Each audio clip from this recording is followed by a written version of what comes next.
Welcome back to another video. If you're new here, hello, my name is Dani. I love talking about handbags on this channel. I talk about luxury handbags, contemporary brand handbags, and all the beautiful handbags that I'm obsessed about in this world. If you like this kind of content, so do subscribe, turn on notifications so that you'll be informed every time I upload a video. Now, I'm so excited for today's video because it is a collaboration with this amazing YouTuber, Cat L. Hi, Kat. Thank you so much for reaching out and offering to do this collaboration with me. Now, if you guys are wondering and you haven't drawn the connection between myself and Kat, that's totally understandable. Kat is a very experienced YouTuber. She's been on YouTube for much longer than I have. And if you're wondering, where did this collab come from? It's a really well-kept secret here. And are you ready for it? Drum roll. So Kat L and I used to go to high school together. So yeah, we went to the same high school back in Malaysia. And I'm sure you're curious about our friendship back then. So we weren't necessarily the closest friends, but we knew of each other and we would say hi to each other. The first time I remembered, I discovered Kat's videos in 2020 when I was looking up luxury handbags. I think the bag that I was interested in at the time was the Chanel Coco handle. And Kat doesn't have this bag, but I was looking up all sorts of other Chanel bags at the time, and that's when I discovered Kat. And I remember that feeling of pride when I saw her, and I was so inspired watching her videos. It was so cool. I sent it out to all my friends.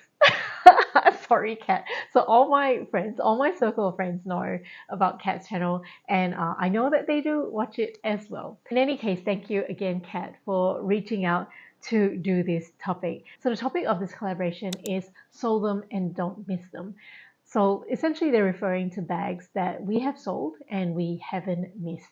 So Kat initially intended for it to be bags that we sold in 2023, but I haven't sold that many, so I'm just going to talk about all the bags that I've sold from my collection. They're not that many, so it's okay to put it into one video. Of course, after you watch this video, if you haven't already watched Kat's video, I've linked it in the description box below. Go ahead and check it out. So on this list, I have stuff that I sold from luxury brands as well as contemporary brands as well as high street brands. I shall start with bags that I sold earlier on. There was a stage in my life where I wanted to just clear up my closet and I batch sold all of these stuff at the same time. First item I'm going to talk about is my Marc Jacobs Soft Box 20.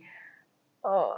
I don't know if you remember, but I absolutely loved that bag. It was so functional. It was so useful. I loved the size of the bag. I like that there were two main compartments, and it meant that I could keep my phone in the front compartment and pull it out without pulling out too many other things with it. And for things that were very valuable, I could keep it in the back compartment. So it was a bag that was going to be very useful for travel. But eventually, I guess the issue that I encountered was I realized I don't really like black bags. I find it just a little bit boring, and maybe I just got a little bit tired of it. So from an aesthetic point of view, I decided that no, I was bored of it. And the other issue that I encountered with it was because it was 20 centimeters in length, I found that the zipper pulls were a little bit scratchy when I tried to grab things out of the bag, especially because, when you put your hands into the bag, your hand is slimmer, but when you have something in your hand and you're pulling it out of the bag, that's when more friction can happen between your skin and the zipper teeth. So after a while, it got to a point when I was trying to choose a bag to use, and if I thought of using that Marc Jacobs Softbox 20, this thought would cross my mind of, oh, I'm going to get my hands scratched all day. So, I realized that I wasn't going to reach for it. Although I still liked the idea of it, I allow myself to let it go, to part with it. I know this topic is about not missing the bag, but I haven't missed that bag per se, but I've been very curious about the next size up, so the Marc Jacobs Softbox 23. I'm just looking out for it on the pre-loved market because Marc Jacobs doesn't make it anymore. I'm trying to find it at a price point that I'm willing to pay. The next bag that I sold was my Coach Swinger in the nylon. That bag I sold because it turned out to be too small. I purchased it because I was influenced by my friend here on YouTube, Paula from With a Touch of Luxury. She went on and on about her Prada nylon bag, and it was at a point where I didn't own any nylon bags, so I decided that I would try out a contemporary brand bag. So try out a nylon bag that is not going to break the bank. So I purchased the Coach Swinger in nylon. I really liked the bag, but it was too small. And I felt like, well, I had to really purchase my stuff. And it kind of got uncomfortable for me and a bit inconvenient. So I decided just to let it go and to sell it on. I don't really miss that bag because I just don't have a lot of room in my life for smaller bags anymore. I've graduated to, slightly larger size bags. In terms of nylon bags, I still do really like them. I have a couple in my collection that I do really enjoy using. So that was a good experiment because I then discovered that, yeah, I actually do like nylon bags and there's a place for them in my collection. Next bag that I sold, I've mentioned this before on my channel, the Michael Kors Slater Extra Small Backpack. I did really, really love that bag in terms of its capacity and function. I did do a full review on it. The issue with that bag was I just got tired of it, really. I just got bored of using it. But when I owned it and I used it, it was such a functional bag. There was a great slip pocket on the inside of the bag for my phone where I could conveniently reach for it. There was a secure back pocket that was zippered that could fit passports. The front pocket was very functional as well. What I did not like was the straps that came with the bag, and I started sort of picking at that. And I know that when I start picking at small things in a bag, it means that I'm bored of it and I just don't want it anymore. And the heart wants what the heart wants, and the heart doesn't want what the heart doesn't want. I can't really control that, even if there are practical reasons to keep the bag. So I decided just to sell that on. I was going to buy the Louis Vuitton Palm Springs Mini, but up to today, I haven't bitten the bullet yet. I have purchased another mini backpack from Age Athletica. There's this video over here. If you're interested, I've linked it in the description box below. So that backpack is a mini backpack plus nylon. So that's a perfect combination of myself adding a nylon mini backpack to my collection. Another couple of bags I'm just going to lump together because they were older bags. It's one bag that I had from Kate Spade, which was like a wallet on chain. That was a really good bag when I used it, but it was getting a bit old and the leather was cracking, and I just felt like I was ready to sell it on. And I know the bag was a bit damaged, but when I advertised it, I think I advertised it for $10 and that's what it went for. So it wasn't like I sold it for a lot of money. It still looks okay on the outside, but there was just some cracking on the side of the flap.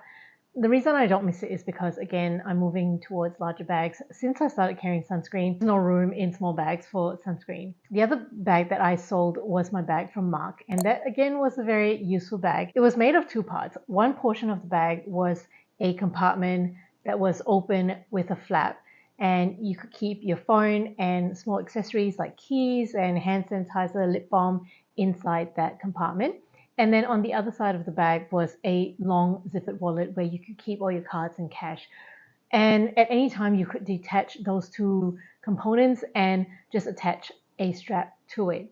So it was such a useful bag. I used it for travel. Because it was light pink, there was actually a little bit of color transfer on it. So I kind of, got a bit cautious using it. And the other issue was because the bag was so old and I actually had used it quite a lot, the strap of the bag started cracking.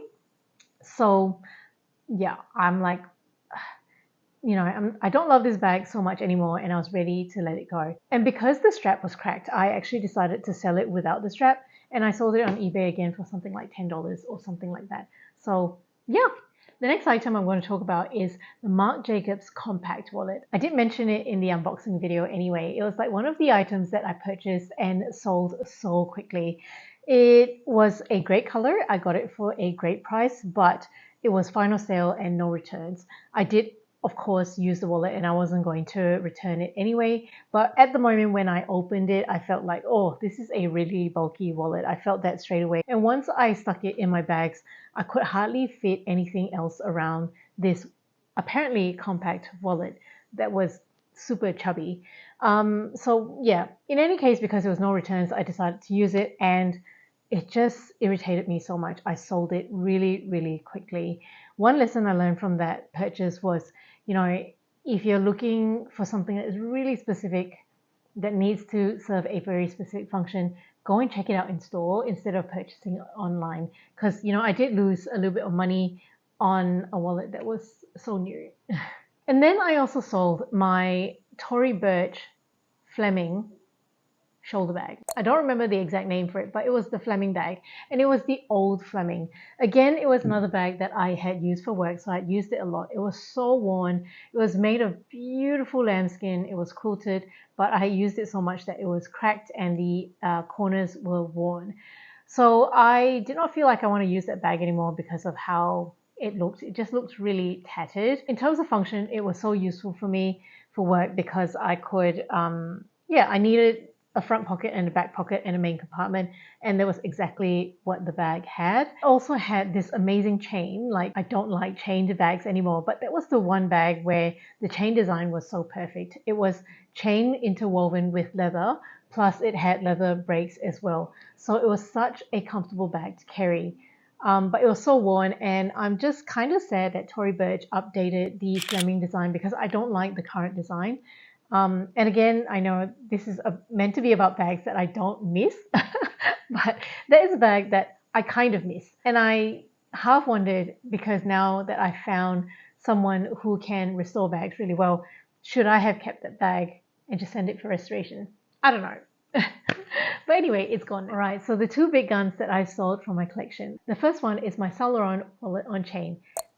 I've whinged about that bag for a long time now, and certainly when I had it, it was very useful to me. It was a time when I needed a small bag to carry along with my daughter's extra large nappy bag. So I wanted to carry like this small clutch so that I could still look cute and trendy as much as I could as a mom. And I really did enjoy carrying the bag. It was such a beautiful color as well, but I decided that I was just going to let it go because I don't really have any more need for such a small clutch. The other thing was some of the glazing started to chip, and that concerned me a little bit. When I sold it, I was very transparent and disclosed that chip. It was only about maybe 2 or 3 millimeters in size, so very tiny, but I disclosed it anyway, and the person who bought it knew that that defect was there. So yeah, that's why I sold it. The other big gun that I sold was my Chanel wallet on chain. Now, I think the Chanel wallet on chain is probably the best bag on the market, to be honest, in terms of its size, its function, its elegance, its classicity. Is that a word? In terms of, I guess in terms of how classic it is. And it is actually very versatile if you need a small bag. But because I don't need small bags anymore, I didn't want to keep that one. My Chanel wallet on chain was also in a dark peach color in patent leather. There were some pen marks on it already. I didn't mind that too much. One specific thing that annoyed me about that bag, so my Chanel wallet on chain, I did purchase it pre-loved, and it definitely had some wear and tear already. But what really annoyed me was the button closure had gotten so loose because it had been used so much. And when I put my items into it, although it could fit the items, because that button was so loose, it would pop open really frequently anyway, which obviously made the bag insecure. So I was really annoyed by that. I ummed and ahed about whether I should take it back to Chanel for them to replace the button. And I also asked a local repairer to see if they could switch that button to a magnetic one, but obviously it wouldn't be a Chanel button. I did explore that as well. The other thing that really annoyed me about my Chanel wallet on chain was that strap. The strap was very long, fine. I knew that when I purchased it, but what I didn't realize was that it's not secured to the bag. So when you try and pick the bag up, holding onto the chain or holding onto one end of the chain, the bag just keeps succumbing to gravity, and it will just keep sliding down the chain as you pull it up, similar to a pendant that is sitting loosely on a necklace. And I found that feature so annoying. I wish they somehow had secured the chain to the bag so that you can grab like one side of the chain and just grab the bag that way. I ummed and ahed about what I was going to do with it, and decided that, look, I just don't need such a small bag anymore. There's no need to spend any more money on the bag that I was not going to use that much or appreciate that much, and it was time to sell it on. So that's what I did, and I certainly don't miss it. But if you're looking for a very versatile, classy bag that will break the bank, I can't think of a better bag compared to the Chanel wallet on chain. So I hope you enjoyed this video. Those are all the things that I sold from my collection. Certainly go ahead and watch Kat L's video. I've linked it in the description box below. Leave me a comment. What are the bags that you sold and you don't miss? Thank you so much for watching, and I hope to see you again in another video. Bye!